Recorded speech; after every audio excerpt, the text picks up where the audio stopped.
Okay, if you want to get the front pump out of a TH350 or 350C without using the special tool, it is not recommended to reach in here between that bottom plate, or actually that would be the top plate of the clutches, the top of this drum, twist the screwdriver.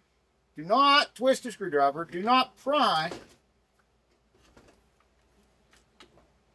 Do not get a bigger screwdriver. Certainly do not get a Matco spike. That moved it a little bit. And after it moves a little bit, do not put your flathead screwdriver back in there and put the spike behind it.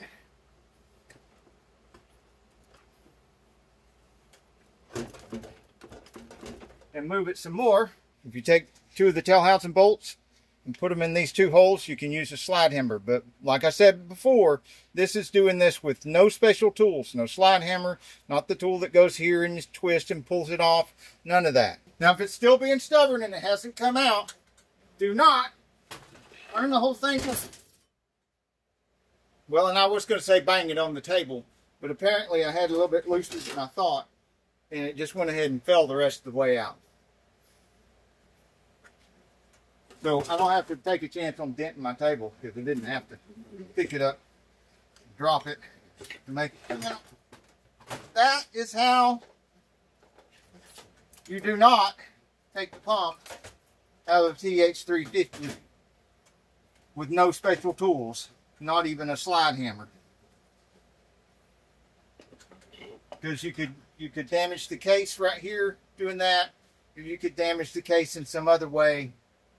This case right here, where the accumulator is, another little tip for you. Pull the cap off the accumulator. Let me get the camera and show you here. If you pull the cap off of the accumulator and look down in there before tearing the transmission down, if that spring is broken, it's probably damaged the bore and ruin the case. And then you've got a case, you don't really have to worry about ruining a case if it's already ruined. I'll put a link up in the corner here for my transmission repair playlist in case you need some more help. Buy a slide hammer. Insanely cool cars, tool reviews, and auto repair videos.